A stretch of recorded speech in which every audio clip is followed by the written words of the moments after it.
고청 기술자! 박상철의 날카로운 목소리가 작업장에 울려 퍼졌어요. 그는 성큼성큼 다가오더니 소윤과 태연 사이에 섰습니다. 북측 근로자와 불필요한 대화는 금지되어 있지 않소? 패턴 문제 해결을 위해 의견을 듣고 있었습니다. 태연의 대답은 차분했지만 단호했어요. 의견! 이들이 무슨 의견을 낼 수 있다고? 박상철의 무시하는 말투에 소윤은 움츠러들었습니다. 하지만 태연은 물러서지 않았어요. 방금 이분이 정확한 문제점을 지적해 주셨습니다. 제가 며칠째 찾던 해답이었습니다. 그런 건 우연의 일치일 뿐이오. 앞으로는 정해진 규칙을 지키시오. 박상철은 소윤을 차갑게 노려봤습니다. 2014년 봄 평양. 아침 일찍 일어난 소윤은 작은 방 안을 둘러보았습니다. 낡은 책상 위에는 그동안 그녀가 그려온 옷 디자인들이 높게 쌓여 있었어요. 손끝으로 종이를 쓸어내리며 한숨을 내쉬었죠. 이 재능이 무슨 소용이 있을까요? 언니, 벌써 일어났구나. 동생 준호가 방문을 열고 들어왔습니다. 16살이 된 남동생은 키가 부쩍 자라 이제 소윤의 어깨를 넘어섰어요. 잠이 안 와서 소윤은 억지로 미소를 지어 보였습니다. 오늘은 개성공단 면접을 보러 가는 날이었어요. 70만 원이라는 큰돈을 매물로 바친 끝에 겨우 얻은 기회였죠. 부엌에서는 어머니가 아침을 준비하고 계셨습니다. 아버지는 벌써 일터로 나가신 상태였어요. 기술자였던 아버지도 요즘은 일감이 줄어 형편이 어려워졌습니다. 소윤아, 밥 먹어라. 어머니의 목소리에는 걱정이 가득 묻어났습니다. 식탁에 앉은 소윤은 된장국을 한 숟가락 더 넣었지만 목구멍이 메어 넘어가지 않았어요. 엄마, 괜찮아요. 개성공단에서 일하면 월급도 많이 받는다고 했어요. 그래도 거기는 남한 사람들이랑 같이 일하는 곳이잖니? 조심해야 해. 어머니의 걱정스러운 눈빛을 보며 소윤은 가슴이 아팠습니다. 사실 그녀도 두려웠어요. 하지만 가족을 위해서라면 어떤 일이든 할 수 있었습니다. 평양역에서 개성으로 가는 버스를 탔을 때 소윤의 심장은 빠르게 뛰기 시작했습니다. 창밖으로 스쳐 지나가는 풍경을 보며 생각에 잠겼어요. 패턴 디자이너라는 꿈을 가지고 있었지만 북한에서는 그런 재능을 펼칠 기회가 없었죠. 적어도 개성공단에서는 진짜 옷을 만들 수 있겠지. 그런 희망을 품고 있었습니다. 개성에 도착하자 거대한 공장 건물들이 눈에 들어왔어요. 한빛 텍스타일이라는 간판이 보였습니다. 면접장에는 이미 많은 사람들이 모여 있었어요. 대부분 소윤처럼 뇌물을 바치고 온 사람들이었죠. 이소윤 씨, 날카로운 목소리에 고개를 들자 정장을 입은 중년 남자가 서 있었습니다. 네, 저예요. 나는 박상철 관리부장이요. 당신 서류를 봤는데 봉제 경험은 있소? 상철의 차가운 눈빛에 소윤은 주눅이 들었습니다. 네, 있습니다. 그리고 저는 패턴 디자인도 됐소. 여기서는 시키는 일만 하면 돼요. 쓸데없는 생각은 하지 마시오. 순간 마음이 움츠러들었습니다. 하지만 이미 돌이킬 수 없는 길이었어요. 면접은 형식적이었습니다. 이미 돈을 받은 이상 합격은 정해진 일이었죠. 다음 주부터 출근하라는 통보를 받고 돌아오는 길, 소윤은 복잡한 심정이었어요. 이게 정말 내가 원했던 걸까? 일주일 후 첫 출근 날 아침 새벽 5시에 일어나 준비를 마친 소윤은 개성으로 향하는 버스에 올랐습니다. 버스 안은 같은 공장으로 출근하는 북한 근로자들로 가득했어요. 다들 피곤한 표정이었지만 눈빛만은 살아있었습니다. 처음이시죠? 옆자리에 앉은 젊은 여자가 말을 걸어왔어요. 네. 오늘이 첫날이에요. 저는 최수진이에요. 벌써 2년째 일하고 있죠. 힘들지만 견딜만해요. 수진의 따뜻한 미소에 긴장이 조금 풀렸습니다. 공장에 도착하자 거대한 작업장이 펼쳐졌어요. 수백 개의 재봉틀이 줄지어 있었고 이미 많은 사람들이 자리에 앉아 일을 시작하고 있었습니다. 신입은 이쪽으로 강 반장이라는 사람이 소윤을 안내했습니다. 그는 지친 표정이었지만 눈매는 날카로웠어요. 여기가 당신 자리요. 오늘은 기본적인 봉제 작업부터 시작하시오. 소윤은 낡은 재봉틀 앞에 앉았습니다. 주변을 둘러보니 모두가 같은 작업복을 입고 묵묵히 일하고 있었어요. 창 너머로는 남한 직원들이 사무실에서 일하는 모습이 보였습니다. 저 사람들은 우리랑 같은 일을 하는데도 월급이 몇 배는 되겠지. 씁쓸한 생각이 들었습니다. 첫 작업은 단순한 솔기박기였어요. 소윤에게는 너무나 쉬운 일이었죠. 대학에서 패턴 디자인을 전공했고 졸업 후에도 혼자 공부를 계속해왔으니까요. 하지만 여기서는 그런 능력을 보일 기회조차 없었습니다. 점심시간이 되자 수진이 다가왔어요. 어때요? 힘들죠? 아니에요. 익숙해질 것 같아요. 소윤은 애써 밝게 대답했습니다. 월급날까지만 버티면 돼요. 9만 원이지만 우리한테는 큰 돈이잖아요. 제 안에서 뭔가가 툭 하고 끊어졌습니다. 9만 원, 그것이 그녀의 재능과 노력의 대가였습니다. 오후 작업 중에 갑자기 소란이 일어났어요. 불량품이 대량으로 나왔다. 관리자들이 부산하게 움직이기 시작했습니다. 소윤이 일하던 라인 옆에서였어요. 호기심에 고개를 돌려보니 옷의 패턴이 잘못되어 수백 벌이 모두 불량품이 된 것 같았습니다. 저건 패턴 설계 단계에서의 실수야. 한눈에 문제를 파악한 소윤은 자리에서 일어나려다가 멈췄습니다. 시키는 일만 하라는 박상철의 차가운 목소리가 떠올랐기 때문이었어요. 그때 남한 직원 몇 명이 급하게 걸어왔습니다. 그중 한 명이 유독 눈에 띄었어요. 다른 사람들과 달리 작업복을 입고 있었고 진지한 표정으로 불량품을 살펴보고 있었습니다. 이건 완전히 패턴부터 다시 짜야 합니다. 차분하지만 확신에 찬 목소리였어요. 다른 관리자들이 당황해하는 사이 그는 침착하게 문제를 분석하고 있었습니다. 소윤은 자신도 모르게 그를 계속 쳐다보고 있었어요. 누군가가 제대로 된 해결책을 찾아주기를 바라는 마음에서였죠. 퇴근 시간이 되어 버스를 기다리는 동안 수진이 옆에 왔습니다. 오늘 불량품 사태 봤어요? 네. 큰일인 것 같던데요. 맞아요. 근데 신기하게도 남한에서 온 젊은 기술자가 해결했대요. 정태현이라는 사람인데 실력이 대단하다고 하더라고요. 정태현, 그 이름이 묘하게 귓가에 맴돌았습니다. 집에 돌아온 소윤은 가족들에게 첫 출근을 마쳤다고 보고했어요. 모두가 기뻐했지만 그녀의 마음 한구석은 무거웠습니다. 밤늦게까지 잠이 오지 않았어요. 책상 서랍에서 예전에 그렸던 디자인들을 꺼내 보았습니다. 혁신적인 패턴, 아름다운 실루엣, 이 모든 것들이 9만 원짜리 단순 노동에 묻혀버릴 운명이었죠.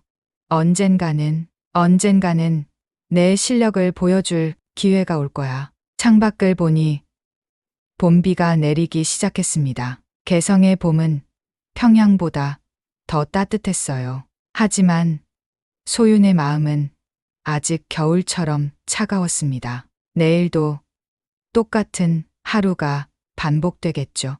재봉틀 앞에 앉아 단순한 작업을 하는 나날들. 그러나 그녀는 알지 못했습니다. 내일 운명이 바뀔 만남이 기다리고 있다는 것을. 일주일이 지났습니다.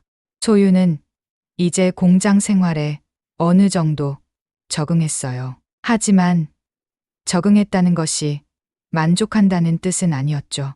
매일 같은 자리에서 같은 작업을 반복하는 일상은 그녀의 영혼을 조금씩 갉아먹고 있었습니다. 화요일 아침, 평소보다 일찍 도착한 소유는 작업장이 술렁이는 것을 느꼈어요. 또 불량품이 나왔대요. 이번엔 더 심각하다고. 수진이 걱정스러운 표정으로 속삭였습니다. 소윤이 자리에 앉자마자 사이렌이 울렸어요. 전체 회의 소집이었죠.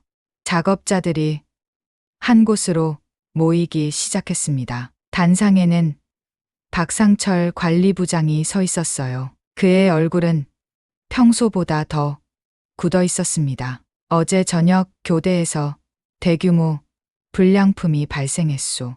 1,500벌 가량이 모두 폐기 처분해야 할 상황이요. 웅성거림이 일어났습니다. 그 정도면 엄청난 손실이었어요. 문제는 패턴 오류인데 남측 기술팀도 해결책을 찾지 못하고 있소. 오늘은 특별히. 그때 문이 열리며 누군가 들어왔습니다. 바로 지난주에 소윤이 멀리서 봤던 그 젊은 기술자였어요. 정태현. 늦어서 죄송합니다. 태현의 목소리는 침착했지만 이마에는 땀이 맺혀 있었어요. 밤새 문제를 해결하려고 애쓴 흔적이 역력했죠. 정 기술자, 해결책을 찾았소? 박상철의 날카로운 질문에 태연은 고개를 저었습니다. 아직 정확한 원인을 파악하지 못했습니다. 하지만 작업 과정을 직접 관찰할 필요가 있어 보입니다. 순간 소유는 손을 들고 싶은 충동을 느꼈어요. 어제 잠깐 본 불량품의 문제점을 이미 파악했거든요. 하지만 박상철의 차가운 시선을 떠올리며 손을 내렸습니다. 회의가 끝나고 작업이 시작되었어요. 하지만 오전 내내 기계는 멈춰 있었습니다. 태현과 남측 기술팀이 작업장을 돌며 원인을 찾고 있었거든요. 점심시간이 가까워질 무렵 태현이 소윤의 작업대 근처로 왔습니다. 그는 불량품 샘플을 들고 있었어요. 소윤은 애써 시선을 돌렸지만 가슴이 두근거렸습니다. 실례합니다. 갑작스러운 목소리에 소윤은 깜짝 놀랐어요. 태현이 바로 옆에 서 있었습니다. 예. 작업하는 걸 좀 봐도 될까요? 패턴 문제를 해결하려면 실제 작업 과정을 이해해야 해서요. 소윤은 고개를 끄덕였습니다. 태현은 조심스럽게 그녀의 작업을 관찰하기 시작했어요. 몇 분 후 소윤은 더 이상 참을 수 없었습니다. 그 패턴 말인데요. 작은 목소리에 태연이 고개를 들었어요. 예. 소매와 몸통 연결 부분의 각도가 잘못됐어요. 3도 정도만 수정하면. 말을 하다가 멈췄습니다. 자신이 실수를 했다는 걸 깨달았거든요. 북측 근로자가 남측 기술자에게 의견을 내는 건 금지된 일이었죠. 하지만 태연의 눈이 반짝였습니다. 3도라고 하셨죠? 잠깐만. 그는 급하게 노트를 꺼내 뭔가를 계산하기 시작했어요. 소유는 불안한 마음으로 주변을 둘러봤습니다. 다행히 박상철은 보이지 않았어요. 맞아요. 정확히 3.5도 틀어졌네요. 어떻게 아셨죠? 태현의 목소리에는 놀라움과 감탄이 섞여 있었습니다. 그냥 패턴을 보니까 알 것 같았어요. 소유는 얼굴이 붉어지며 고개를 숙였습니다. 혹시 패턴 디자인을 공부하셨나요? 네. 대학에서 전공했어요. 지금은 그냥 봉제 작업만 하지만 순간 목소리가 떨렸습니다. 얼마 만에 자신의 전공을 얘기해 보는 건지 태현은 잠시 그녀를 바라보다가 말했어요. 제가 좀 더 자세히 여쭤봐도 될까요? 이 문제를 해결하려면 도움이 필요해서요. 그때였습니다. 기술자 박상철의 날카로운 목소리가 작업장에 울려 퍼졌어요. 그는 성큼성큼 다가오더니 소윤과 태연 사이에 섰습니다. 북측 근로자와 불필요한 대화는 금지되어 있지 않소? 패턴 문제 해결을 위해 의견을 듣고 있었습니다. 태연의 대답은 차분했지만 단호했어요. 의견? 이들이 무슨 의견을 낼 수 있다고? 박상철의 무시하는 말투에 소유는 움츠러들었습니다. 하지만 태연은 물러서지 않았어요. 방금 이분이 정확한 문제점을 지적해 주셨습니다. 제가 며칠째 찾던 해답이었습니다. 그런 건 우연의 일치일 뿐이요. 앞으로는 정해진 규칙을 지키시오. 박상철은 소윤을 차갑게 노려봤습니다. 너도 마찬가지다. 쓸데없는 참견은 하지 마라. 그의 발걸음이 멀어진 후에도 소윤은 한동안 움직일 수 없었어요. 온몸이 굳어버린 것 같았죠. 죄송합니다. 제 때문에. 태연의 미안해하는 목소리에 소윤은 고개를 저었습니다. 아니에요. 제가 조심했어야 했는데. 하지만 당신 말이 맞았어요. 덕분에 큰 문제를 해결할 수 있을 것 같습니다. 진심이 담긴 말에 소윤은 잠시 그를 바라봤어요. 태연의 눈에는 존경심이 담겨 있었습니다. 처음으로 누군가 그녀의 능력을 인정해 준 거예요. 점심시간 수진이 걱정스럽게 다가왔습니다. 괜찮아요? 아까 박 부장이 엄청 화났던데. 괜찮아요. 앞으로 조심하면 되죠. 하지만 마음 한구석에서는 뭔가 꿈틀거리는 게 있었어요. 오랜만에 느껴보는 자부심이었죠. 오후 작업이 시작되자 태연이 다시 찾아왔습니다. 이번엔 도면을 들고 있었어요. 죄송하지만 이것 좀 봐주실 수 있을까요? 아까 지적하신 부분을 수정했는데 확인이 필요해서요. 소유는 주변을 살폈습니다. 박상철은 사무실에 있는 것 같았어요. 빨리 보여주세요. 도면을 펼친 태연은 조심스럽게 설명했습니다. 소유는 순식간에 문제점을 파악했어요. 여기 이 부분도 수정해야 해요. 그리고 이 곡선은 열심히 설명하는 소윤의 모습을 태연은 감탄하며 바라봤습니다. 대단하시네요. 이렇게 빨리 파악하시다니. 그냥 제가 좋아하는 일이라서요. 소윤의 목소리에는 쓸쓸함이 묻어났어요. 좋아하지만 할 수 없는 일, 그것이 그녀의 현실이었죠. 혹시 태연이 뭔가 말하려다가 멈췄습니다. 그때 멀리서 발소리가 들렸어요. 두 사람은 재빨리 거리를 뒀습니다. 다행히 박상철은 아니었어요. 하지만 태연은 더 이상 머물지 않고 자리를 떴습니다. 감사합니다. 큰 도움이 됐어요.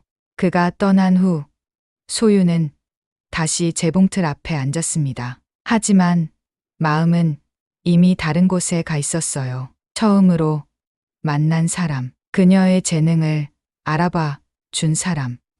정태현. 퇴근 시간이 되어 버스를 기다리는 동안 소유는 계속 오늘 일을 떠올렸어요. 태현의 진심 어린 눈빛, 그녀의 의견을 경청하는 모습. 다시 만날 수 있을까? 그런 생각을 하는 자신이 우스웠지만 마음 한편으로는 기대가 생겼어요. 집에 돌아온 소유는 식구들과 저녁을 먹으며 하루 일을 이야기했습니다. 물론 태연과의 만남은 빼고요. 오늘은 좀 특별한 일이 있었어요. 제가 패턴 문제를 해결하는데 도움을 줬거든요. 정말? 우리 딸이 역시 대단해. 아버지의 칭찬에 소유는 미소 지었어요. 하지만 동시에 박상철의 차가운 경고가 떠올랐죠. 밤이 되어 방에 누웠지만 잠이 오지 않았습니다. 오늘 하루가 마치 꿈처럼 느껴졌어요. 내일은 어떤 일이 일어날까? 창밖의 별을 보며 소유는 생각했습니다. 봄밤의 별들이 유난히 밝게 빛나고 있었어요. 마치 희망을 이야기하는 것처럼 3개월이 흘렀습니다. 봄은 어느새 무더운 여름으로 바뀌었고 소윤과 태연의 만남도 조금씩 깊어지고 있었어요. 처음엔 업무상 필요한 대화였지만 이제는 서로의 존재를 기다리게 되었죠. 매주 화요일과 목요일 태연은 품질 점검을 위해 소윤의 작업장을 찾았습니다. 겉으로는 공식적인 업무였지만 두 사람 모두 그 시간을 손꼽아 기다렸어요. 오늘 새로운 디자인을 생각해 봤어요. 어느 목요일 오후 소유는 조심스럽게 종이를 꺼냈습니다. 손가락이 미세하게 떨렸죠. 태연에게 보여주고 싶은 마음과 들킬까 봐 두려운 마음이 부딪혔어요. 정말 혁신적이네요. 이런 패턴은 처음 봐요. 태연의 눈이 반짝였습니다. 그는 디자인을 살펴보며 감탄사를 연발했어요. 두 사람이 열심히 대화하는 모습을 멀리서 지켜보는 눈이 있었습니다. 박상철이었죠. 그의 표정은 점점 굳어졌어요. 저 둘 사이가 심상치 않군. 상철은 혼잣말을 하며 사무실로 돌아갔습니다. 그리고 전화기를 들었어요. 감시 카메라를 추가로 설치하게. 특히 3번 작업장 쪽에 집중적으로. 다음 날 아침 작업장 곳곳에 새로운 CCTV가 설치되었습니다. 붉은 불빛이 깜빡이며 모든 것을 지켜보고 있었죠. 소유는 불안한 눈으로 카메라를 올려다봤어요. 이제 더 조심해야겠어요. 수진이 걱정스러운 목소리로 속삭였습니다. 점심시간 소유는 평소처럼 작은 정원으로 나갔어요. 나무 그늘 아래 벤치에 앉아 도시락을 펼쳤죠. 잠시 후 태연이 다가왔습니다. 여기 앉아도 될까요? 카메라가. 소유는 불안하게 주변을 둘러봤어요. 하지만 이곳은 카메라 사각지대였습니다. 5분만요. 드릴 게 있어서. 태연은 조심스럽게 작은 봉투를 건넸어요. 안에는 USB가 들어있었죠. 이게 뭐예요? 최신 패션 디자인 자료예요. 소윤 씨가 좋아할 것 같아서. 순간 가슴이 뜨거워졌습니다. 누군가 그녀의 꿈을 응원해주고 있다는 사실이 믿기지 않았어요. 고마워요. 정말로. 목소리가 떨렸습니다. 태연은 부드럽게 미소 지었어요. 언젠가 소윤 씨가 디자인한 옷이 세상에 나오는 날을 꿈꾸고 있어요. 그때였습니다. 발소리가 들렸어요. 두 사람은 재빨리 거리를 벌렸지만 이미 늦었습니다. 박상철이 서 있었거든요. 이게 뭔가? 차가운 목소리에 공기가 얼어붙었습니다. 상철의 시선이 소윤의 손에 든 봉투에 멈췄어요. 업무 관련 자료입니다. 태연이 침착하게 대답했지만 상철은 코웃음을 쳤습니다. 그래? 그럼 내가 한번 확인해 봐야겠군. 손을 내밀었지만 소윤은 봉투를 더 꽉 쥐었어요. 개인 물품입니다. 떨리는 목소리로 대답하자 상철의 눈빛이 더욱 날카로워졌습니다. 뭘 숨기고 있는 거지? 혹시 기밀 자료라도 주고받는 건 아니겠지? 그런 건 아닙니다. 단지. 태연이 설명하려 했지만 상철이 가로막았어요. 정 기술자, 따로 할 얘기가 있으니 내 사무실로 오시오. 그리고 너. 차가운 시선이 소윤에게 향했습니다. 오늘 퇴근 후에 남아 할 말이 있다. 두 사람이 떠난 후 소윤은 한동안 벤치에 앉아 있었어요. 손에 든 봉투가 무겁게 느껴졌습니다. 이제 어떻게 되는 걸까? 오후 작업 시간 내내 집중할 수 없었어요. 재봉틀 소리도 평소보다 크게 들렸고 시계는 너무 빨리 돌아갔습니다. 퇴근 시간이 되자 동료들이 하나둘 떠났어요. 수진이 걱정스레 물었습니다. 괜찮겠어요? 응. 걱정하지 마. 하지만 목소리는 이미 떨리고 있었죠. 텅 빈 작업장에 혼자 남은 소유는 불안하게 기다렸습니다. 30분쯤 지났을까요? 상철이 나타났어요. 따라와. 차가운 명령에 소유는 일어섰습니다. 상철을 따라간 곳은 작은 회의실이었어요. 앉아. 맞은편에 앉은 상철은 한동안 말없이 소윤을 바라봤습니다. 그 침묵이 너무 무거웠어요. 정 기술자와 어떤 사이지? 그냥 업무상 필요한 대화만 나눴습니다. 거짓말하지 마라. 내가 모르는 줄 아나? 목소리가 한층 낮아졌어요. 너희가 서로를 바라보는 눈빛, 몰래 주고받는 것들 다 알고 있다. 순간 숨이 막혔습니다. 소유는 고개를 숙였어요. 경고하겠다. 이런 일이 계속되면 너는 여기서 쫓겨날 거야.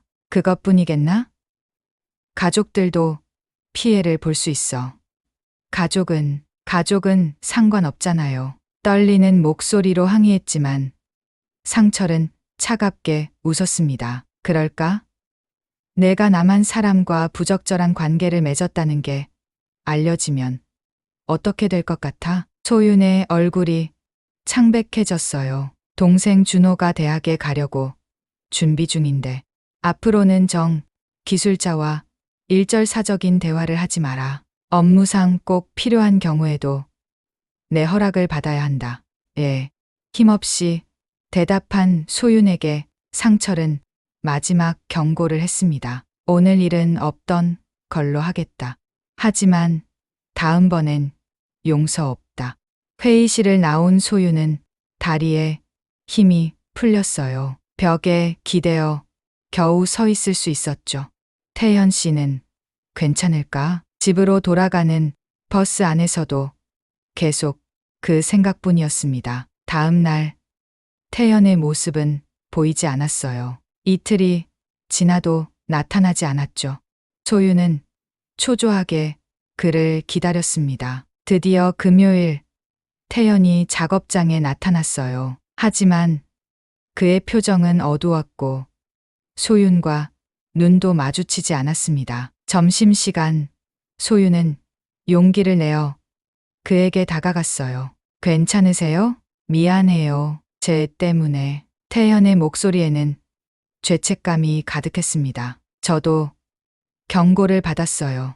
앞으론 만나지 말라고. 그럼 이제. 하지만 전 포기하고 싶지 않아요. 태연의 눈빛이 단호했습니다. 다른 방법을 찾아볼게요. 조금만 기다려줘요. 그는 작은 종이를 소윤의 손에 쥐어주고 빠르게 자리를 떴어요. 펼쳐보니 짧은 메시지가 적혀 있었습니다. 창고 뒤 오후 3시. 조심해서 와요. 심장이 빠르게 뛰었습니다. 위험하다는 걸 알면서도 거부할 수 없었어요. 오후 3시 소윤은 화장실에 간다고 하고 몰래 창고 뒤로 갔습니다. 태연이 기다리고 있었어요. 위험해요. 카메라가. 여긴 사각지대예요. 제가 확인했어요. 태연은 그녀의 손을 잡았습니다. 따뜻한 온기가 전해졌어요. 소윤 씨, 전 당신을 포기할 수 없어요.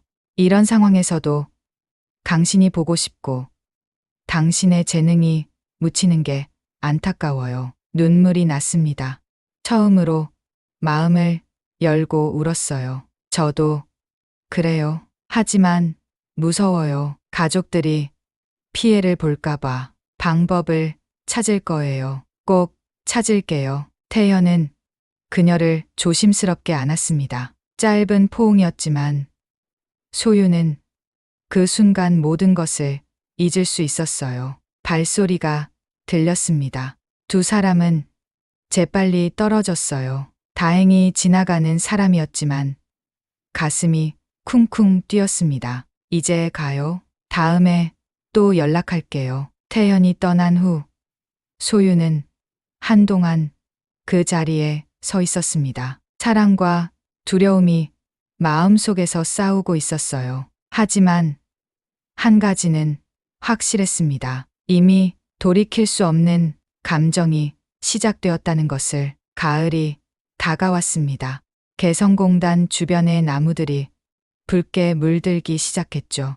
하지만 소윤의 마음은 더욱 차갑게 얼어가고 있었어요. 박상철의 감시는 날로 심해졌고 태현과의 만남은 점점 위험해졌습니다. 어느 월요일 아침 공장에 도착한 소윤은 이상한 분위기를 느꼈어요. 동료들이 수근거리며 불안한 표정을 짓고 있었죠. 무슨 일이야? 수진에게 물으니 그녀가 낮은 목소리로 대답했습니다. 남북 관계가 악화되고 있대요. 개성공단이 폐쇄될 수도 있다고. 심장이 쿵 내려앉았습니다. 개성공단이 문을 닫는다면 태현과는 영원히 만날 수 없게 되는 거예요. 작업이 시작되고 얼마 지나지 않아 전체 방송이 울렸습니다. 긴급 공지입니다. 오전 10시에 전체 회의가 있겠습니다. 불안한 마음으로 회의장에 모인 사람들 앞에 박상철이 섰어요. 그의 얼굴은 평소보다 더 굳어 있었습니다. 최근 국제 정세가 불안정해지면서 대성공단의 운영에 차질이 생길 가능성이 있습니다. 남측 직원들의 철수 가능성도 검토되고 있습니다. 웅성거림이 일어났어요. 소유는 태연을 찾아 시선을 돌렸지만 그는 보이지 않았습니다. 따라서 앞으로 남북 직원 간의 접촉은 더욱 엄격히 금지됩니다. 위반 시 즉각 해고 조치하겠습니다. 상철의 시선이 잠시 소윤에게 머물렀어요. 경고의 눈빛이었죠. 회의가 끝난 후 소윤은 불안한 마음으로 작업장으로 돌아갔습니다. 그때 주머니 속 휴대전화가 진동했어요. 메시지였습니다. 오늘 점심 창고 뒤 중요한 얘기가 있어요. 태현이었어요. 소윤은 주변을 살피며 메시지를 지웠습니다. 점심시간이 되자 소윤은 조심스럽게 창고 뒤로 향했어요. 태현이 초조한 표정으로 기다리고 있었습니다. 소윤 씨, 그의 목소리에는 절박함이 묻어났어요. 정말 개성공단이 폐쇄될 수도 있어요.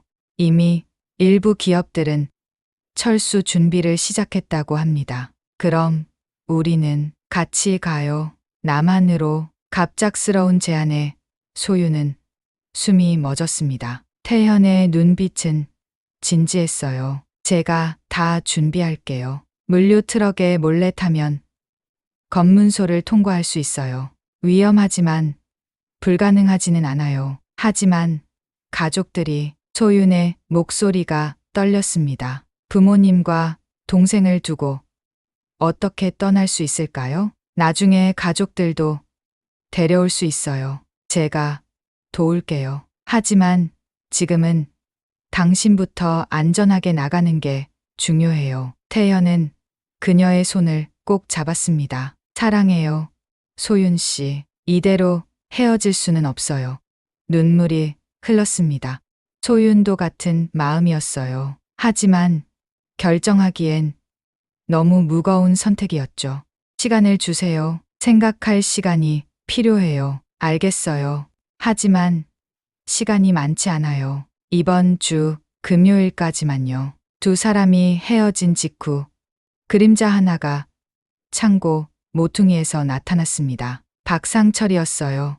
그는 차가운 미소를 지으며 중얼거렸습니다. 드디어 꼬리를 잡았군. 그날 오후 소윤이 작업 중일 때 상철이 다가왔어요. 잠깐 나와봐. 차가운 목소리에 소윤은 불안하게 일어섰습니다. 상철을 따라간 곳은 인적이 드문 복도였어요. 오늘 점심에 어디 있었지? 화장실에. 거짓말하지 마.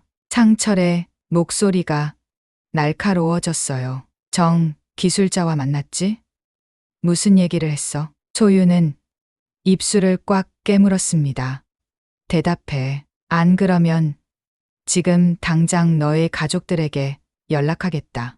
그건 안 돼요. 절박하게 외친 소윤을 보며 상철이 비웃었습니다. 그럼 순순히 말해. 무슨 계획을 세우고 있지? 아무 계획도 없어요. 정말이에요. 끝까지 거짓말을 하는구나. 좋아. 그럼 다른 방법을 써야겠어. 상철은 휴대전화를 꺼냈어요. 여보세요? 보안부입니까? 신고할 일이 있는데. 안 돼요. 제발. 소윤이 필사적으로 막았지만 상철은 차갑게 밀어냈습니다. 내 동생 이준호 맞지? 대학 입학 준비 중이라고 들었는데 누나가 남한 사람과 부적절한 관계를 맺었다면 어떻게 될까? 소윤의 다리에 힘이 빠졌어요. 동생의 미래가 걸린 일이었습니다. 제발, 준호는 아무 상관없어요. 그럼 정 기술자와의 관계를 끝내. 지금 당장. 상철의 최후 통첩이었습니다. 3일 안에 결정해. 관계를 끝내든지 아니면 가족이 대가를 치르든지. 상철이 떠난 후 소윤은 벽에 기대어 주저앉았습니다. 눈물이 멈추지 않았어요. 저녁 집에 돌아온 소윤은 가족들과 저녁을 먹을 수 없었습니다. 방에 들어가 문을 잠그고 울었어요. 언니, 괜찮아? 준호가 문 밖에서 걱정스럽게 물었습니다. 응, 괜찮아. 좀 피곤해서. 거짓말이 목구멍에 걸렸어요. 그날 밤 소윤은 밤새 고민했습니다. 태현과의 사랑, 가족의 안전, 자신의 미래, 모든 것이 엉켜 있었어요. 새벽녘에 문득 결심이 섰습니다. 태현 씨와 함께 가자. 그리고 반드시 가족들도 구하자. 다음 날 소윤은 태연에게 몰래 쪽지를 전했어요. 함께 갈게요. 금요일 밤에 만나요. 쪽지를 받은 태연의 얼굴에 안도와 기쁨이 스쳤습니다. 하지만 둘은 몰랐어요. 모든 행동이 감시되고 있다는 것을. 상철은 이미 함정을 준비하고 있었던 겁니다. 목요일 저녁 퇴근 후 집으로 돌아가던 소윤은 낯선 사람들에게 둘러싸였어요. 이소윤 씨죠? 우리와 함께 가셔야 합니다. 보안부 요원들이었어요. 소윤의 얼굴이 창백해졌습니다. 무슨 일이에요? 남한 간첩과 내통한 혐의로 조사를 받으셔야 합니다. 그 순간 모든 것이 무너지는 것 같았어요. 태현과의 약속, 새로운 삶의 희망, 모든 게 물거품이 되는 순간이었습니다. 끌려가면서 소윤은 뒤를 돌아봤어요. 저 멀리 박상철이 차가운 미소를 지으며 서 있었습니다. 이제 어떻게 되는 거지? 절망감이 밀려왔어요. 하지만 포기할 수는 없었습니다. 어떻게든 살아남아야 했어요. 태현을 위해, 가족을 위해, 그리고 자신을 위해. 5년이 흘렀습니다. 서울 강남의 한 패션 스튜디오. 밝은 햇살이 창문으로 쏟아져 들어왔어요. 소윤은 새로운 디자인을 그리며 미소 지었습니다. 대표님, 다음 시즌 컬렉션 샘플이 완성됐어요. 직원이 들어와 옷을 걸어두고 나갔습니다. 소윤은 일어나 옷을 만져봤어요. 부드러운 촉감, 완벽한 패턴. 자신이 꿈꾸던 바로 그 옷이었죠. 희망 디자인 스튜디오. 문패를 바라보며 소윤은 지난 시간들을 떠올렸습니다. 보안부에 끌려갔던 그날 밤. 모든 것이 끝났다고 생각했어요. 하지만 기적이 일어났죠. 태현과 그의 친구들이 비밀리에 준비한 구출 작전이 성공한 것입니다. 빨리요. 시간이 없어요. 태현의 친구가 갑자기 나타나 소윤을 이끌었어요. 혼란스러운 상황 속에서 겨우 트럭에 올라탔고 숨막히는 검문소 통과 끝에 남한 땅을 밟을 수 있었습니다. 소윤 씨, 인천의 한 창고에서 태연과 재회했을 때 두 사람은 한참을 울며 안았어요. 이제 안전해요. 모든 게 잘 될 거예요. 태연의 말처럼 정말 모든 것이 새롭게 시작되었습니다. 국정원 조사를 거쳐 하나원에서 교육을 받는 3개월. 그 시간은 길고도 짧았어요. 매일 태연의 편지를 받으며 버텼죠. 곧 만날 수 있어요. 우리의 새로운 시작을 위해 준비하고 있어요. 드디어 하나원을 나온 날, 태연은 작은 원룸을 마련해 두고 있었습니다. 작지만 우리 둘이 시작하기엔 충분해요. 그렇게 새 삶이 시작되었어요. 처음엔 막막했지만 소윤은 포기하지 않았습니다. 계란 씨, 아니, 소윤 씨의 재능을 세상에 보여줄 거예요. 태연의 격려 속에서 소윤은 작은 봉제 공장에 취직했어요. 낮에는 일하고 밤에는 디자인 공부를 계속했죠. 6개월 후 두 사람은 조촐한 결혼식을 올렸습니다. 하객은 적었지만 행복했어요. 이제 진짜 가족이 되었네요. 태현의 말에 소윤은 행복한 눈물을 흘렸습니다. 하지만 마음 한편엔 늘 그리움이 있었죠. 북에 남은 가족들을 꼭 데려올게요. 약속해요. 태현은 그 약속을 지켰습니다. 위험천만한 브로커를 통해 2년에 걸친 준비 끝에 가족들이 탈북에 성공했어요. 언니, 인천공항에서 준호를 다시 만났을 때 소유는 그냥 울기만 했습니다. 동생은 훌쩍 자라 청년이 되어 있었어요. 엄마, 아빠, 부모님과의 재회는 더욱 감동적이었죠. 많이 야위신 모습에 가슴이 아팠지만 살아서 만날 수 있다는 것만으로도 감사했습니다. 우리 딸이 잘 살고 있구나. 아버지의 떨리는 목소리에 또다시 눈물이 났어요. 가족들의 정착은 쉽지 않았습니다. 하지만 모두가 열심히 노력했어요. 아버지는 기술자로, 어머니는 작은 식당에서, 준호는 대학생으로 새 삶을 시작했죠. 그리고 3년 전 소윤과 태연은 희망 디자인 스튜디오를 설립했습니다. 처음엔 작은 공간에서 시작했지만 소윤의 독창적인 디자인은 곧 인정받기 시작했어요. 이번 컬렉션 정말 대단해요. 바이어들의 찬사가 이어졌고 주문이 밀려들었죠.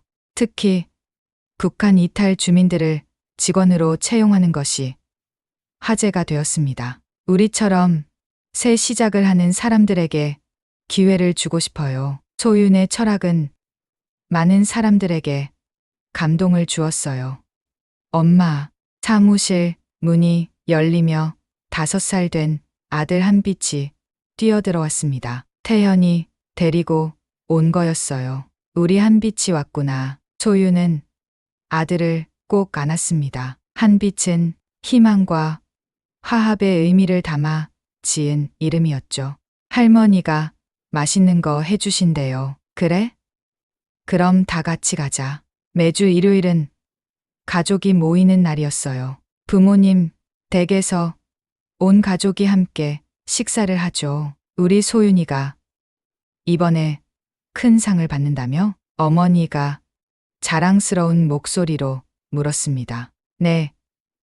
한국 패션협회에서 주는 신인 디자이너 상이에요. 정말 대단하다. 가족들의 축하 속에서 소윤은 행복했습니다. 저녁 식사 후 소윤은 베란다로 나갔어요. 태연이 따라 나왔죠. 무슨 생각해요? 그냥 우리가 여기까지 왔다는 게 꿈 같아요. 서울의 야경이 반짝이고 있었습니다. 소유는 북쪽을 바라봤어요. 언젠가는 개성공단도 다시 열릴까요? 그럴 거예요. 그때가 되면 우리 회사도 그곳에 공장을 세워요. 태연의 말에 소유는 미소 지었습니다. 그래요. 그곳에서 일하고 싶어 하는 사람들에게 희망을 주고 싶어요. 봄바람이 불어왔습니다. 따뜻한 바람에 마음도 편안해졌어요. 주말 가족들과 여의도 공원으로 나들이를 갔습니다. 만개한 벚꽃 아래서 돗자리를 펴고 앉았어요. 와, 꽃이 예뻐요. 한빛이 신나게 뛰어다녔습니다. 할아버지, 할머니가 손자를 쫓아다니며 사진을 찍었어요. 형부, 이리 와서 같이 찍어요. 준호가 태연을 불렀습니다. 이제 IT 회사에 다니는 준호는 곧 결혼할 예정이었어요. 온 가족이 벚꽃나무 아래 모였습니다. 카메라 타이머를 맞추고 다 같이 활짝 웃었어요. 찰칵.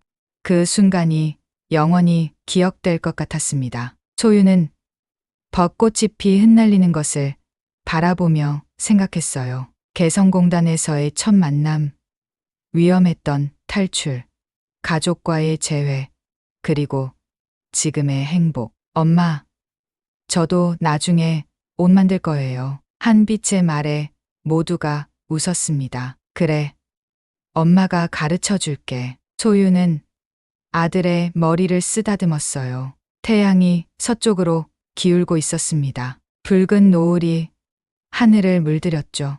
이제 집에 갈까요? 네. 다음 주에 또 와요.